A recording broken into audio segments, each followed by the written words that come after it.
সবার অ্যাকাউন্ট ছিল রকেটে, আমি এই অ্যাকাউন্ট ট্রান্সফার করছি হচ্ছে আমাদের ছিল নগদে। আমরা এই নগদের দিকে এটাকে ট্রান্সফার করছি হলো রকেট আর হচ্ছে বিকাশে। বুঝাইতে পারছি?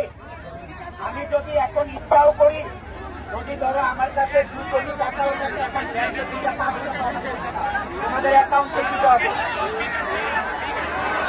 সেই কোলাপাই চিল্লাবা, তোমরা বেতনের ব্যবস্থা করে দিবা। যে চিল্লাবা আর একটা।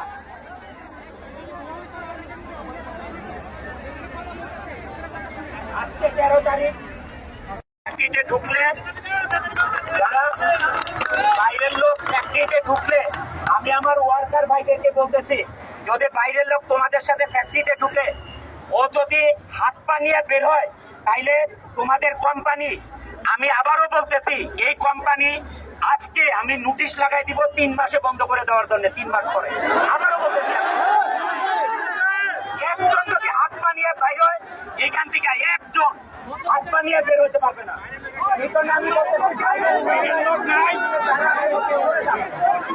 বেতন দিত বাইরের লোক।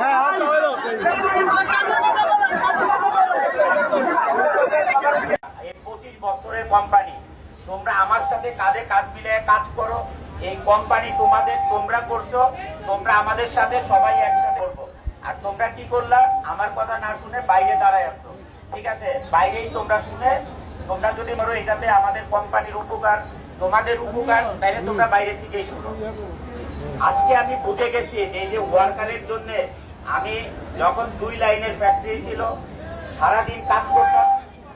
এখন এত বড় কোম্পানি, আমি সারাদিন কাজ করি।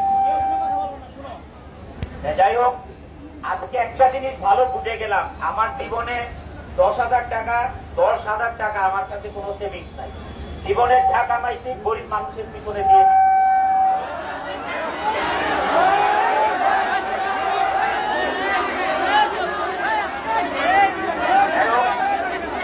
তোমরা জানো যে শুধু আমাদের কোম্পানির না, এই সিলেটে প্রবলেম, ওই ধরো এই রাজশাহী প্রবলেম,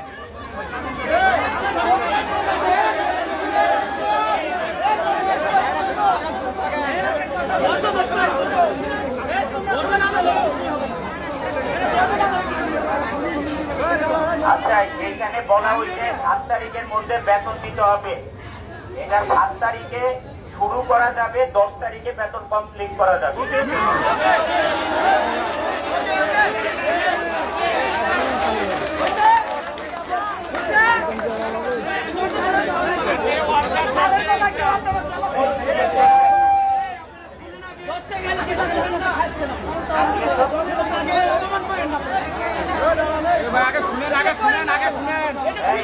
আমি আমার কাছে আমি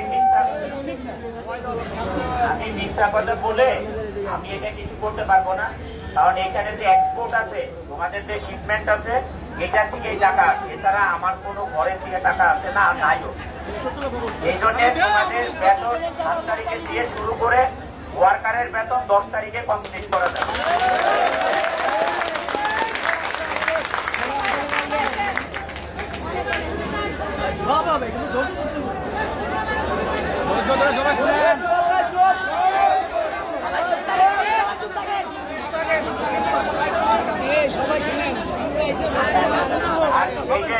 সাপ্তাহিক ছুটি এটা যদি না দেয়, আমি যেটা বলে এসেছি এটা মনে রাখবা, ফ্যাক্টরি যদি সাপ্তাহিক ছুটি আমাদের GM PM রা যদি খোলা রাখে, তোমরা কেউ আসবা না।